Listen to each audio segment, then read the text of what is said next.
그러면서 이 사람이 어떤 질문을, 어떤 메시지를 사회를 향해서 던졌는가, 오늘날 정치 지도자를 향해서 던졌는가 하는 게 어떤 사람이 글을 썼는데, 그 글을 내가 오늘 들고 왔습니다.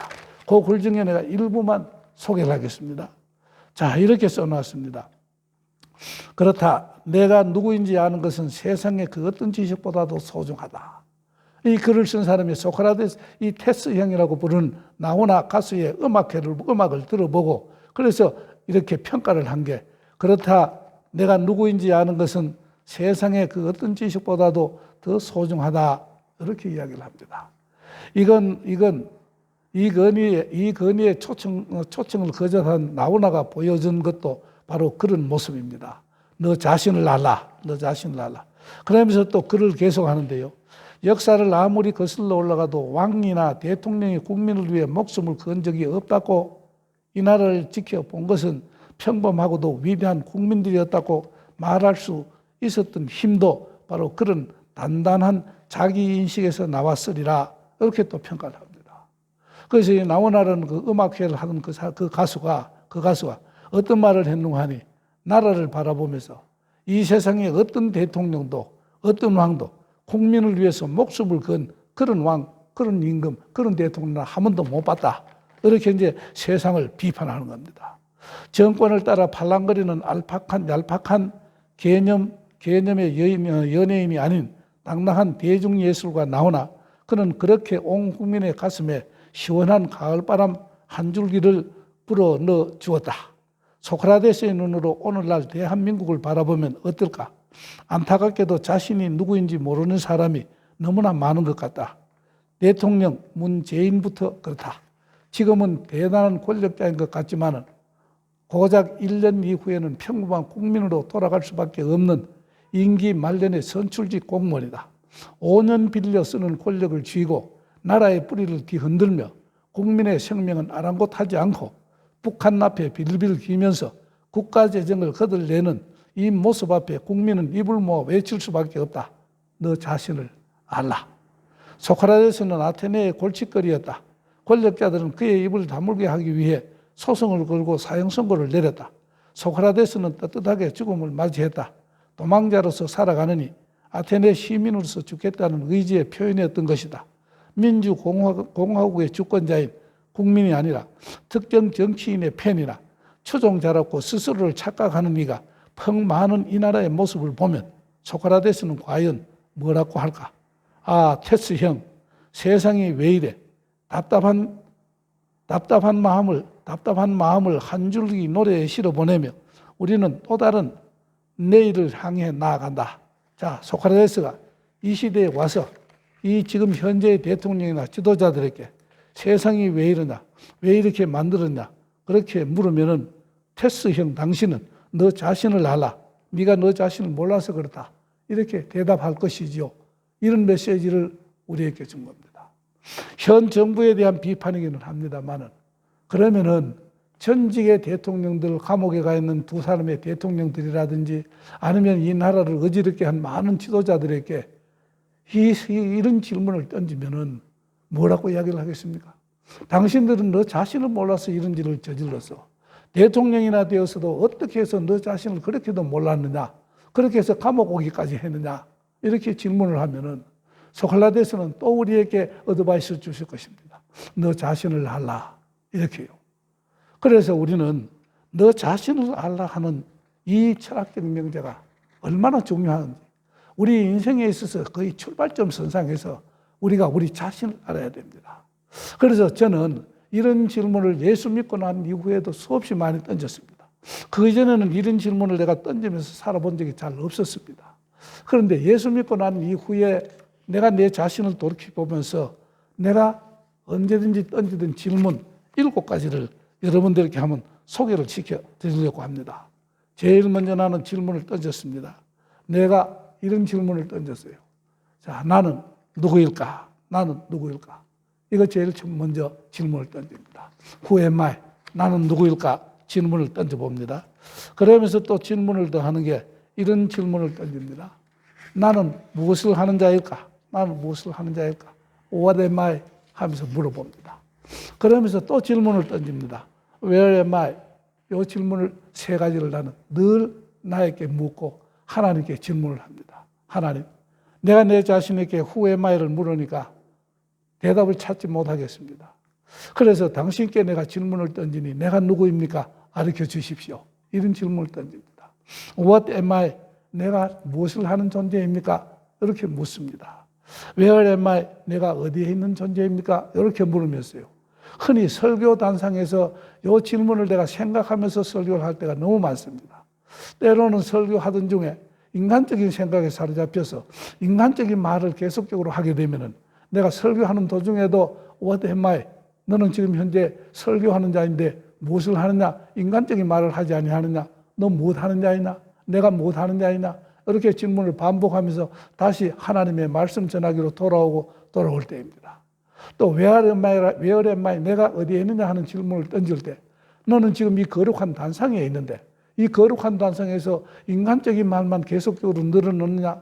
왜 나의 말, 내가 너에게 주는 말, 이 말을 전하는 자의 구실, 전하는 자의 사명을 다하지 못하느냐? 거룩한 단상은 내 말을 전하는 거룩한 단상일 뿐인데 어떻게 해서 네가 지금 저쪽 세상에 있는 것처럼 그렇게 말을 하고 있느냐? 네가 어디에 있느냐?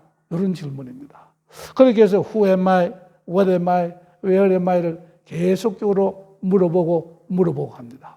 이런 질문도 여러분들의 가슴 속에 계속 한번 던져보세요.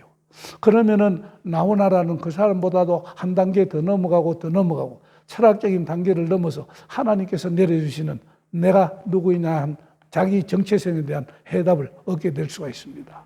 또 세 가지 질문을 더 하면은요. 칸트는 철학을 하면서 이런 질문을 했습니다. 내가 무엇을 할 수가 있습니까? 이런 질문을 했어요. 이런 질문. 내가 무엇을 질문했습니까? 독일어로 한번 해볼까요?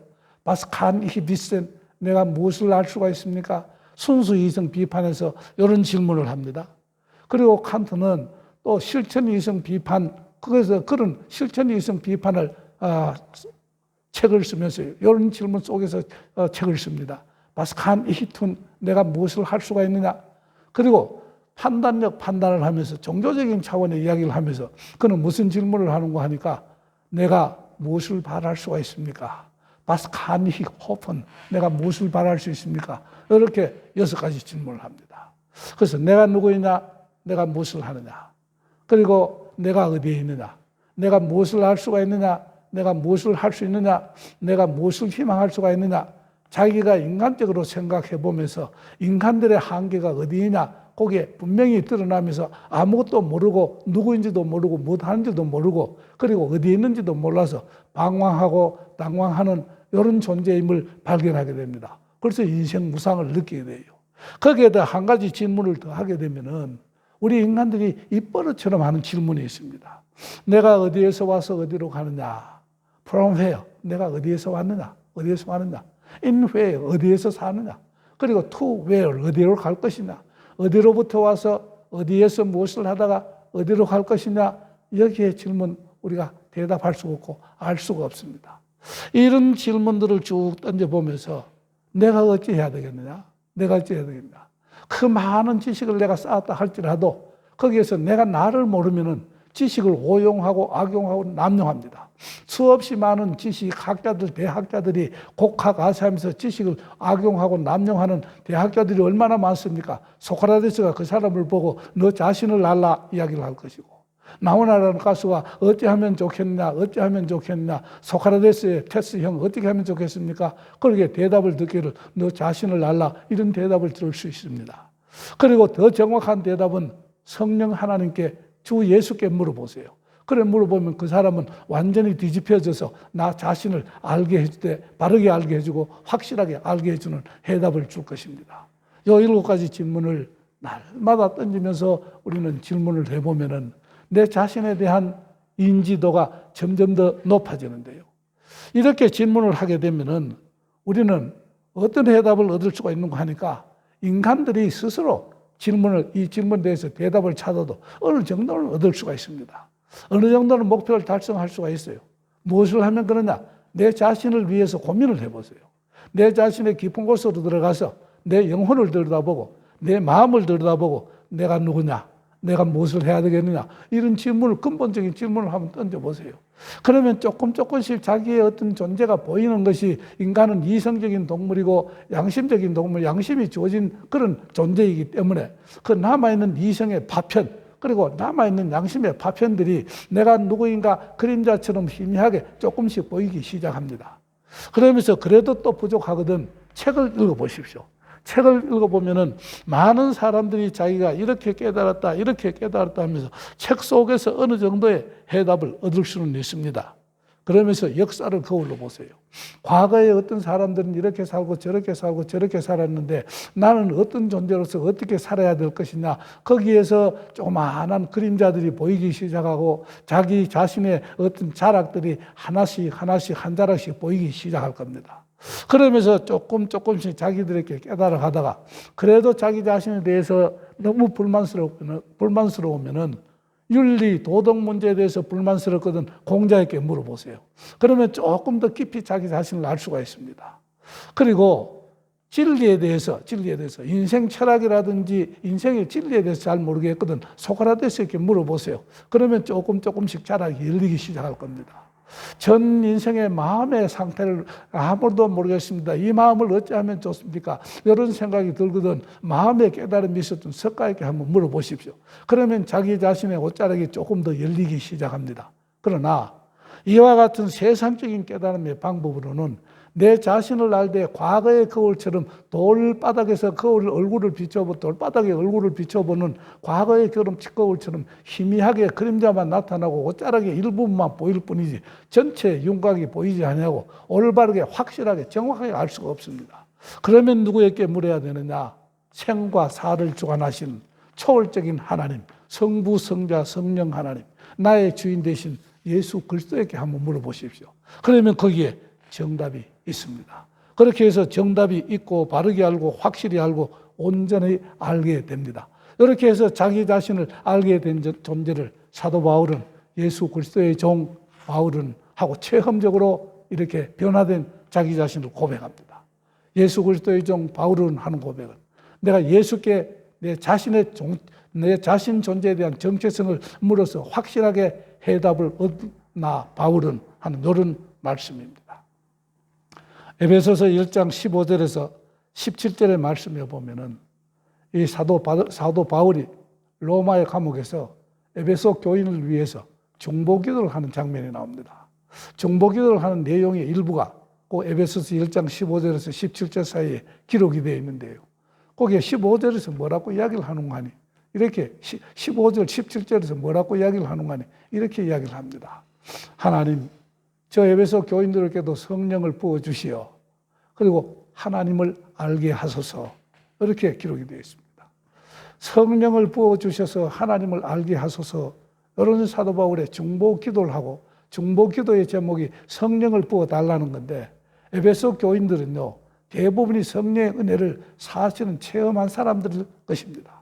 그 왜 그런가 하니 다른 지역에서는 2개월, 3개월, 6개월 그리고 고린도 교회에서 1년 6개월 제일 오래 있었는데 에베소 교회에서는 더 오래 있어서 3년 동안 거기에서 목회를 했습니다.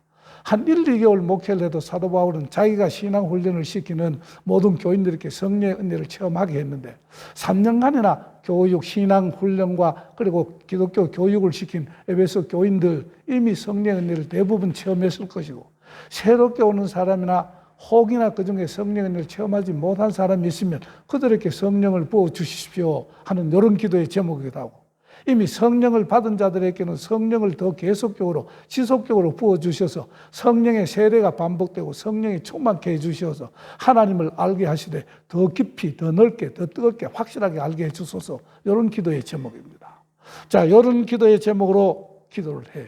기도를 하는데 여기에서 무엇을 내가 전하고 싶은가 하니까 하나님의 성령의 은혜를 체험하면은 사도 바울 자신이 다메섹 도상 이후에 로마의 감옥에 가기까지의 성령의 임재, 내주, 내재를 통해서 성령이 충만해졌고 하나님을 알되 다메섹 도상에서부터 알기 시작한 하나님이 하나님과 더불어 성령과 교제를 하고 기도로서 영적인 교제를 하고 계속적으로 영적인 교제를 통해서 하나님과 사귐을 더하고 하나님과 사귐을 더하면서 교통이 더해지고 그래서 하나님과 친밀해지니 하나님과 동거하는 삶이 되어서 이제는 하나님과 거의 상식적으로 함께하는 삶이 된 이런 사도 바울.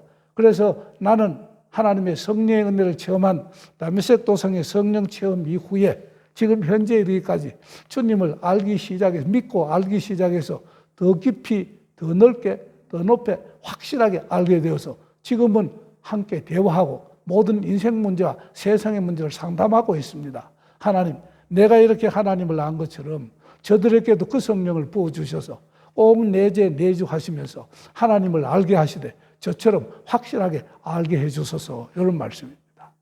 하나님의 성령의 은혜를 체험해서 새 생명을 얻어서 구원받은 자가 되면은 하나님은 자기 자신을 믿고 고백하는 자기의 제자들이나 자기의 자기를 믿는 따르는 종들에게 바로 이와 같이 자신을 알려주십니다. 믿어서 알게 하시고 알려주셔서 알게 하시고, 그래서 우리가 하나님을 알게 하시는 것은 믿어서 알든지 신학적인 해석을 통해서 알든지 계속적으로 삶의 반복을 통해서 알든지 하나님의 은혜를 통해서 아는 은혜의 선물입니다.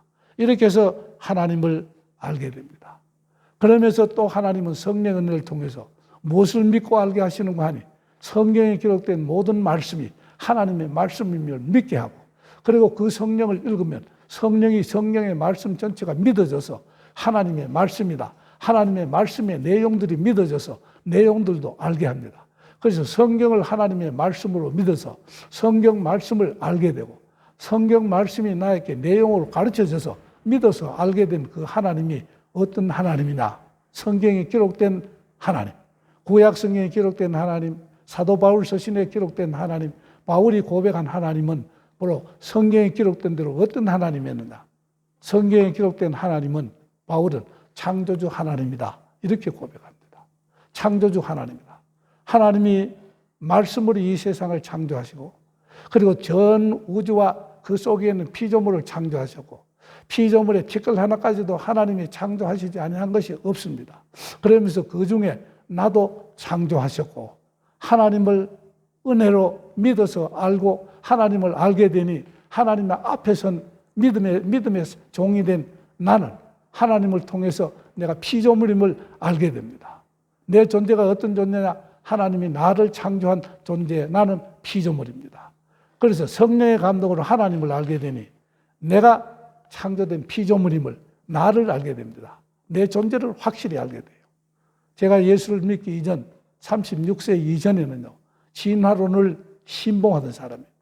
진화론을 지식적으로 확인하고 지식적으로 지적 신앙 고백을 계속적으로 하던 사람이에요. 그래서 반드시 진화된 거다. 아미바에서부터 원숭이 침pan지를 거쳐서 내가 오늘 내 존재는 이렇게 아주 고등동물로 진화된 존재다. 그러니 저 침pan지보다 더 많이 알고 더 약삭 빨라지고 이런 것을 내가 느꼈는데, 그런데 거기에서는 진화된 가장 고등동물 중에 만물의 영양이다, 이렇게 생각했을 때 인생의 의미는 어디에서 찾느냐? 못 찾았습니다. 그래서 출세의 욕망에 의해서 나는 지배되었고, 소유 욕망에 의해서 나는 지배되었고, 또 쾌락 욕망에 의해서 나는 지배되었고, 쾌락 욕망과 소유 욕망과 출세 욕망을 성취하는 것이 인생에 있어서 가장 성공한 인생이다, 이렇게만 내 자신을 평가했는데, 예수를 믿고 예수 그리스도의 종이 된 이후에 성령의 감화와 감동을 통해서 하나님을 믿고 그리고 신학적인 해석을 통해서 하나님을 알게 되고, 내가 하나님을 알게 되어서 내가 하나님의 피조물이다, 하나님이 나를 사랑으로 아담과 이브를 만드시고 낳고 하시다가 내 어머니와 내 아버지도 당신이 창조하셔서 나를 낳게 하셔서 내가 그의 아들이 되게 해서 오늘 나를 존재케 하셨으니 내가 하나님의 사랑을 받은 존재, 그러니 천하보다도 내가 귀중한 존재이다. 천하보다도 귀중한 존재라면 내가 어떻게 살아야 될 것이냐?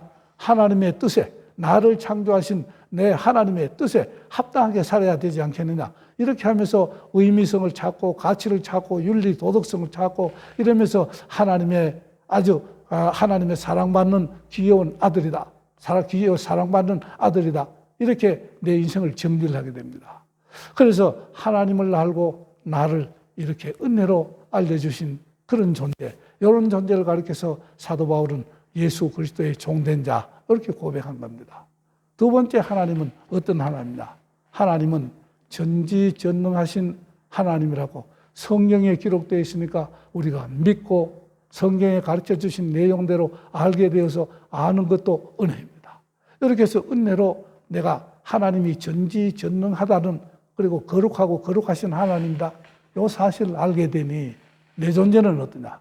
하나님 앞에 서서 내 안에 하나님을 모시고 있는 나에게 하나님은 가르쳐 주십니다. 네가 이래도 너의 지식을 자랑하면 교만할 거냐? 아닙니다. 하나님, 나는 전지 앞에 서 있는 무지한 자이네요. 내가 무지한 자임을 비로소 알았습니다. 내가 영어 단어 몇 개 더 잘해오고 수학 문제 몇 개 더 문제 더 풀어서 나는 참으로 많은 것을 알고 많은 능력이 있는 사람 착각을 했는데, 그런데 하나님 앞에서 딱 서니까 아는 게 없는 무지한 내 자신의 존재의 정체성을 알게 되었습니다. 그래서 당신의 존재 앞에 나는 무지임을 알게 되었습니다. 당신은 전능하신 분, 온 천지를 말씀으로 창조하신 전능한 자임을 믿고 알게 되니 내가 그 앞에 내 자신을 비추어 보니까 나는 너무 무능한 자입니다. 무능한 자인데도 능력이 있는 것처럼 착각하고 오해하면서 얼마나 교만했습니까? 내보다도 조금 못하다 싶은 사람들은 짓밟고 무시하고 멸시했으니 얼마나 많은 죄를 저질렀습니까? 이사야는 성전에 들어가서 거룩하다, 하나님은 거룩한 존재로 그렇게 여겼는데, 나중에 이사야는 하나님 앞에서는 자기 자신을 보고 내 입술이 화로다, 내 입술이 망하였도다, 자기 발견을 이렇게 했습니다. 자기 자신을 어떻게 알았습니까? 하나님 앞에, 거룩하신 하나님 앞에 자기의 속된 정체성을 발견합니다. 하나님, 나도 당신 앞에 엎드려 기도하면서 거룩하신 만군의 여호와 앞에서 내가 내 자신을 비추어 보니까 왜소하기 짝이 없고 속되기 짝이 없고 수없이 많은 무지하면서 지식 있는 척 착각을 했고 무능하면서 능력 있는 척 착각했고 남을 짓밟고 멸시하고 그렇게 해서 내가 잘난 척 교만했으니 얼마나 많은 죄를 저질렀습니까? 멸시의 죄도 저질렀고 교만의 죄로 저질렀고 말할 수 없는 많은 죄를 저지른 추하고도 추하고 더럽고 속된 죄인임을 깨달았습니다. 이렇게 자기 자신을 알게 됩니다. 얼마나 놀라운 메시지입니까? 성령의 은혜를 받아서 생명을 얻은 존재가 되어서 내가 내 자신을 하나님 앞에 놓고 나 자신을 하나님과 이렇게 비추어 보고 비교를 해보니까 나는 무지한 자이고 무능한 자이고 그리고 나는 속되기 짝이 없는 자이고, 그렇게 해서 그러면 내가 공부를 좀 더 하고 더 많이 알게 되면 나는 많이 한 자가 됩니까? 그렇지 못하죠. 소크라테스가 만약의 경우에 35세보다 더 공부를 하고 70세가 더 많은 것을 알았다고 생각했을 때, 그럴 때 어떤 신 앞에, 자기가 믿는 신 앞에 나는 더 많은 것을 알았으니 곧 신에게 도전할 겁니다, 이렇게 교만했을까요? 많이 알면 알수록 내가 점점 더 모름을 알게 되어서 점점 더 내가 지식을 사랑해서 더 알아야 되겠습니다. 몸부림치는 존재가 되지 거기에 더 이상 교만할 수는 없습니다. 그래서 우리가 하나님을 알고 내가 무지한 존재임을 깨닫게 되면 한평생 신학을 더 하면 더 할수록 신학을 모를 때보다 무지함을 더 깨닫습니다.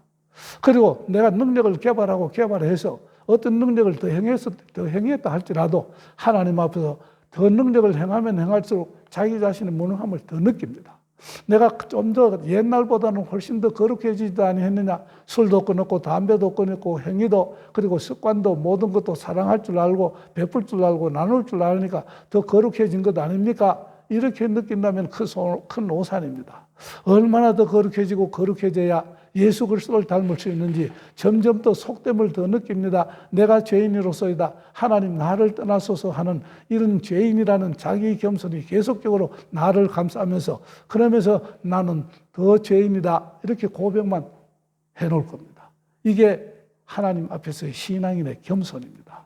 겸손한 나로 점점 더 만들어 가신 주님, 나를 이렇게 깨닫게 해주신 주님, 나의 정체성을 이렇게 알게 해주신 주님, 이게 가장 큰 은혜 아닙니까? 이런 종을 가르쳐서 사도 바울은 자기 자신을 예수 그리스도의 종 바울은 이렇게 고백을 한 겁니다. 담메섹 도상 이후에 그 많은 것을 아는 사도 바울이 자기 무지를 깨닫는 거예요. 그 다음에 그 능력이 있다고 자랑하면서 기독교를 완전히 일망타진하겠다 이렇게 했던 자기의 무능을 깨닫는 겁니다. 그래서 스데반을 죽인 이런 사실이 얼마나 큰 죄인인가. 지금 현재도 내 속에는 다른 사람을 무시하고 멸시하면서 이웃을 미워하는 존재는 없는지, 그러면 내가 옛날 스데반 살인한 살인자보다 뭐가 다르겠냐 이러면서 또 속된 자임을 계속적으로 깨달아서 하나님 앞에 엎드리면서 겸손해질 겁니다. 이런 게 하나님이 나를 알려주시는 은혜입니다. 이게 예수 믿고 받는 가장 큰 은혜, 이게 예수 그리스도의 종된 자입니다.